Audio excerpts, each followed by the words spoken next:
Algin pasigurit Barangay Councilit Mambubanga nga pagatawan ni aksyon ro ginareklamo nga madagom nga kutkot alin sa gina-construct nga pathway ag drainage system sa diversion road sa nasambit nga lugar. Suno kay punong Barangay Aquilino Quimpo nga nakipag-angot yon man imaw sa Municipal Engineering Office LGU Banga ag makikipag-insoryagon sa contractor at proyekto agot nga matambakan ro gin-akaran nga parte. Makabig sigon nga peligroso ro lugar para sa mga inunga in kaso mahugog ka man naman nga sakit ng daray at uwo matapos komprahon nga basurahan it pilang mga responsabling individual. Mabahuroan ang pagpate nga mga tumandok man it lugar o nagapilak it basura. Ginklaro manana nga drainage system ay proyekted munisipyo apang bangod nga nabutang raya sa anang barangay rason nga magabulig maimawa agod nga mausuyan raya it solusyon.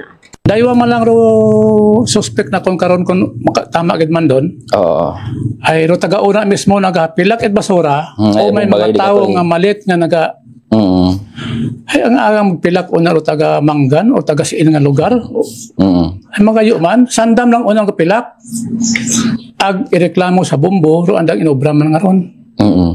Punta ko nag-aton kakon iya hay may aksyon ko agay makit arisasyon sa mga una nga naga-estado na hakon nga i-follow up contractor karon nga tambakan na ayuso na.